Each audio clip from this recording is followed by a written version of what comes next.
In October of 2019, Grandia received an HD remaster that was released on the Nintendo Switch, which is now allowing lovers of the series and newcomers alike to be able to play through the first two games on a more accessible modern-day console. As a longtime fan of the Grandia series, I think that this new HD remaster is a great place to start for anyone interested in getting into the series over 20 years after its original English release on the PlayStation back in 1999. Plus, downloading it to your Switch is way easier than prying it away from the watchful gaze of this creepy manger-like scene I've created to keep this artifact from the past safe from thieves and rotten scoundrels. Grandia centers around a young boy named Justin who lives in the harbor town of Parm.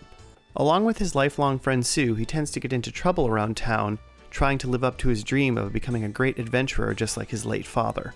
While the two are exploring the nearby salt ruins, Justin's spirit stone, gifted to him by his aforementioned father, reacts to the relics within the ruins. A mysterious woman named Liette appears to Justin and tells him to travel east to the mythical place of Alent, along with his spirit stone where he will find the secrets of the long-lost Angelou civilization. And just like that, the adventure of a lifetime, one that Justin has been yearning for his entire life, has begun.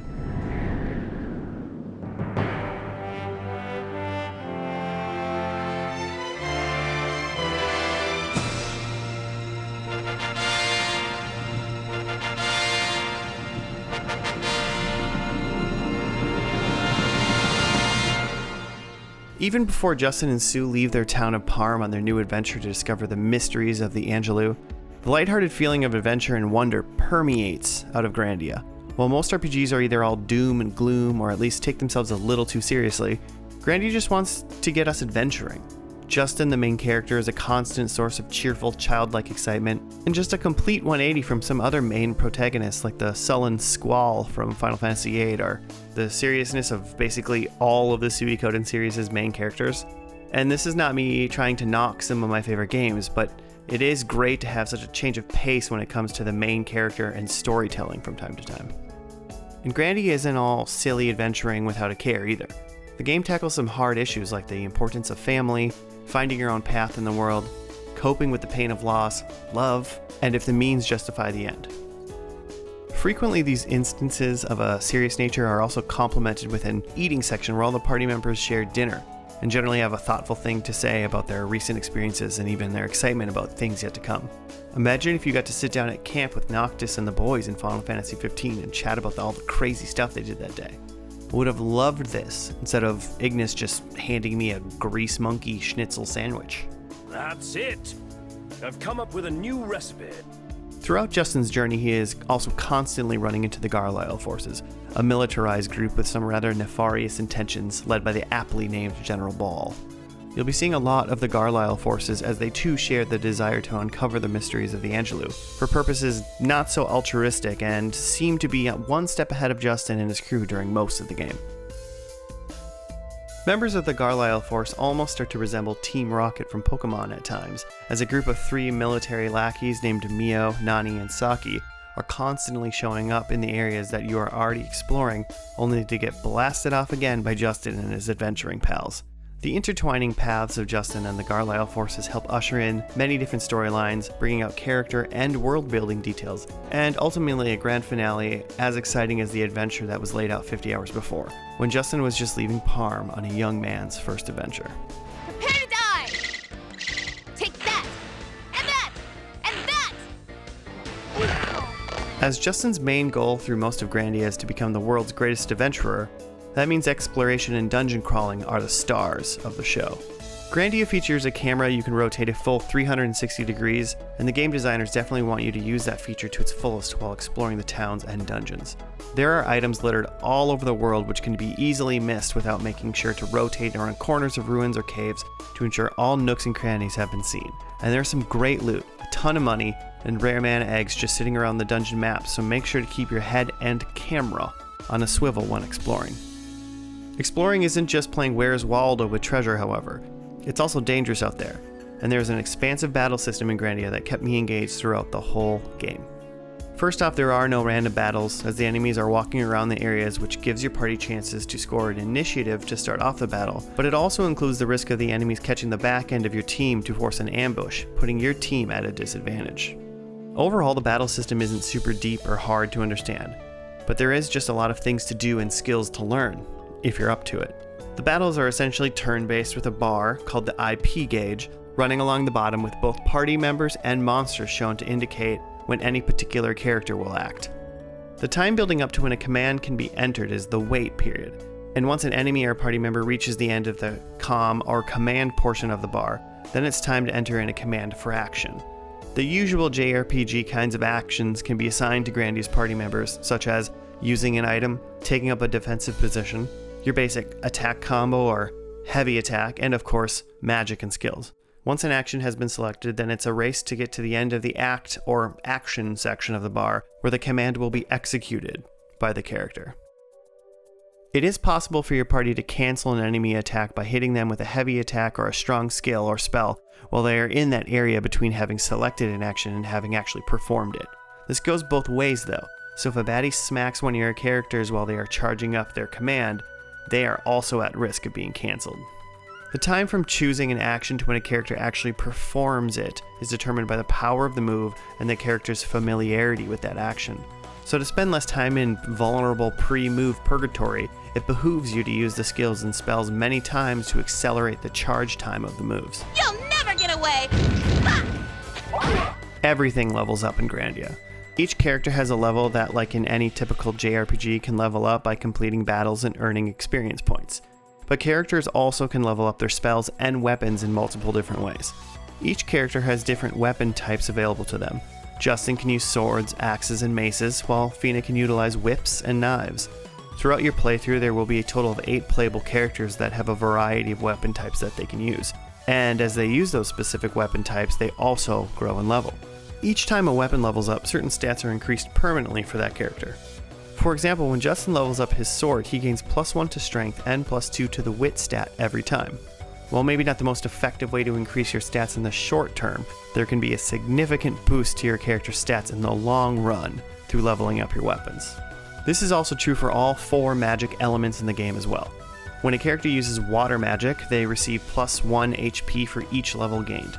Some characters have certain magic available to them when they join your party, but you can also teach them how to use more magic types by trading in mana eggs, which are generally found in dungeons, to a shop in town for another of the 4 magic types: fire, wind, water, or earth.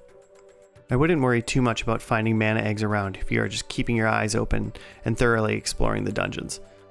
I didn't look up any locations for mana eggs and end up with 2 extra ones at the end of the game, with my final party members knowing all 4 magic elements each. So I was either really stingy with teaching someone magic, or more likely there's just enough eggy magic goodness to go around. But those aren't the only things that can level up in Grandia. Skills and higher level magic spells can be learned by leveling up certain weapons and base magic types in tandem. Each character has their own unique skills to learn, as well as some differing magic spells, and those specific spells and skills have a star rating of 1 to 5.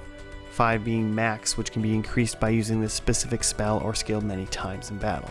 As I mentioned earlier, using the higher level spells and skills can affect their casting speed, which is increased by just using them in battle. A maxed out skill can catch up to and surpass an enemy's charge time on their attack, possibly cancelling out their move or even ending the battle in the nick of time. I didn't grind out battles repeatedly during my playthrough, but just explored each area to its fullest while fighting all the enemies that presented themselves in front of Justin's sword. However, as this nerdy spreadsheet will show, I was actively tracking which weapons and magic I needed to use to learn a new skill or spell, switching weapon types and spell usage as needed to learn something new. There is a downside to loving the battle system so much, however. The game is just too easy. Grandia even offers 3 optional dungeons that I tackled, and even those didn't pose too much of a threat to my party. The first 2, Castle of Dreams and the Soldier's Grave, are smaller dungeons with smaller rewards, but both with a solid boss fight in the end to test your mettle. The third dungeon, the Tower of Temptation, is more a test of persistence, with the 10 lower floors being filled with puzzles and battles, and its 3 last floors having 3 boss battles without an opportunity to recover at a save point in between. But even the mighty Leviathan, the tower's final boss and the toughest creature you can fight in all of Grandia, honestly didn't pose much of a threat to my battle-tested party members, who were in their level range around the mid to upper 30s at the time. This of course had me cruising through the last dungeon and wiping the floor with the last boss. Grandia pours a lot of its being into making a good battle system that rewards you with many things to learn, but This can also have a downside, as not all of the 8 playable characters stick around for the whole game. So, what if you spend a lot of time leveling up skills and spells for a character that eventually leaves your party? In most JRPGs, that would have just been misdirected energy for a character that you thought you would have had for the long haul. But in Grandia, they will leave some of their gained experience behind in the form of books or other items where you can use them on the remaining party members to gain some of the experience, quote-unquote, lost from the other characters' departures. While Grandia doesn't have full voice acting throughout the whole game, it does feature the party characters yelling out some ridiculous stuff before they use their magic and special skills in battle. I think pretty much anything Fina yells is pretty badass. Oh, flame burn 'em! Justin is just as cheesy in battle as he is in the other game dialogue. Ha! Slice you in two! Again, rap can't count. Kill you with one blow! And Grandia HD Remaster gives the player the option to hear either English or Japanese voices, so when you're bored with someone yelling about burning people in English, you can enjoy the arsonist's sweet siren song in Japanese as well.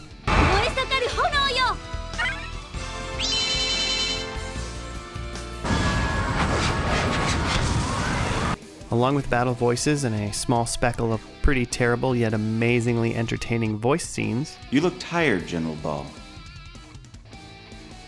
I keep telling you, Mullen, when there are no soldiers around, you should call me father. Excuse me, but Lieutenant Lean is still here. Grandia also features some just great music. Honestly, I don't talk about music that much, but this is just one OST that lovers of JRPG music should know about.